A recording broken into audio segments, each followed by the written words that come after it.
Welcome viewers to another edition of My Opinion. And in My Opinion, we give you news, sports, general information happening in and around the world, especially in Jamaica. Don't forget to like, share, subscribe, and click the notification bell so as soon as a video is released, you'll be the first to be notified. And today we'll be looking at a killing that took place yesterday in Linstead with a Jamaica Transport Authority worker. I'm just going to read from the Den News, and I'm just going to expound on as we go on. It says new details have emerged about a woman who was shot and killed inside a bus that was loading passengers in Linstead early Friday morning.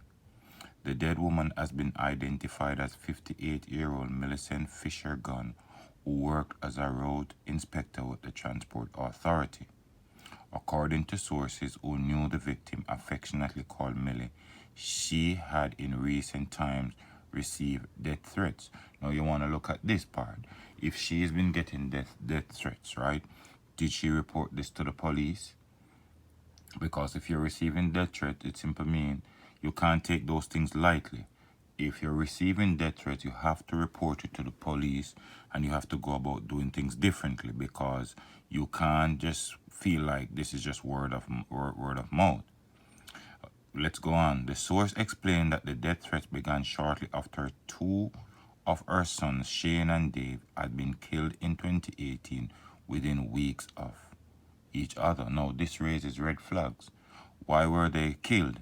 You understand? And if they, you lose your two sons and then you're getting death threats, you got to be careful. Now, the sources alleged that Fisher's grandson had been involved in criminal activity. Now, there you have the answer. If you're the parent of criminals, you have to be strident, letting people know you don't support their criminal behavior. And you see, a lot of persons get themselves involved in criminal activities without looking at the repercussions. These things don't only affect them who are the criminals, it affects their family. Because in Jamaica, they have this saying, if you can't catch Quaco, you catch him shot. And maybe these guys did hurt and harm to a lot of persons, and they feel the only way to feel contented or feel justified is to take out these guys' mother, because these guys are not around to defend her anymore. Let's continue. Since their death, Fisher Gunn had been warned to leave the community. While Fisher Gunn had initially complied, leaving the island to stay with family members in England, after just 1 year abroad, she decided to return. No, that's another situation. You see, she might have been used to Jamaica. It's not might have been. She's used to Jamaica. Maybe she went to England. The atmosphere is not there. Difficulty finding a job. Maybe staying with relatives. Uncomfortable situation. So she felt the need to come back to Jamaica. Now, one thing for sure: when criminals are after you, it doesn't matter when. It doesn't matter when it just doesn't go away. And then if it is to be confirmed as what this paper is saying, that her sons were involved in criminality, there's a big situation. Her sons could have created so much damage that people just want to feel justified, and being justified is like these persons who they hurt just want to take her life, you understand, to feel some form of justification, which could never be the way to go. And sometimes I don't know what kind of parent she was, because you have some parents who will uphold with these things and then it come back to haunt them. Let's continue. The sources noted that during her most recent vacation period, Fisher Gunn had been off the island recently and only returned just prior to the COVID-19 pandemic. Upon her return to Jamaica, the source revealed that she again received death threats. So clearly, these persons were definitely going after her. They definitely wanted to take her out. I don't know what she could have done so bad, or what her sons, well, I don't know what she could have done so bad.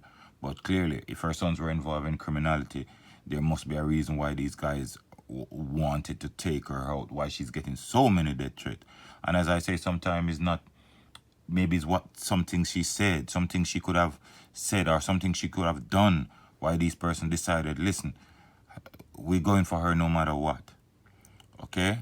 So let's continue. The sources reveal that she wasn't the only one getting death threats, but drivers in the community had been warned not to transport her. No, that's another serious situation. Nobody wants to take her because the death threats have been coming, and everybody who takes her receive death threats. Anyway, let's go further. They say private taxi was taking her in the mornings to Linstead, and then I mean, according to the source, the gunman seemed to have known her. He casually walked into the bus, whispered something in her ear, and then opened fire. I mean, clearly, this guy definitely came for her. You understand? And, you know, as I met, we send our condolences to the family and the Transport Authority family in Spanish Town where she worked from 2019. But, you know, this all goes to show you that, you know, no one is immune to this. No one is safe into this, especially when you are the mother of persons who have questionable characters. And clearly, she might have been drawn into this because of the alleged argument that her sons were involved, who were killed, were involved in criminality. But, you know, it's sad to see a person lose their life like that, hard-working woman. But as I say again, sometimes it's not about, she might be a law-abiding citizen, but then again, she possibly could have been a witness into the murder. There's a possibility that she might have said something, and this was, you know, getting death threat all along. You know, she should have just taken away herself for good. And then if she was a witness into the murder, she should have gone on the witness protection program to, you know, keep herself a little bit safe. And then for her to be getting, they say she leaves like 5 o'clock in the morning. So these guys been trailing her. These guys been observing her. And if nobody wanted to transport her, clearly a big message was sent. But it is what it is. We sorry for the loss. But, you know, at the end of the day, we don't know what was the real reason. We don't know what really transpired. And we're waiting to hear more. Because as in the passing days, you will hear more as it relates to what really transpired. But, again, that's my opinion. You can have your say in the comment section. Don't forget to like, share, and subscribe. And click the notification bell. Thanks for watching. And as usual, as we say, be good, take care of yourself, reach out to a loved one. Have a blessed day.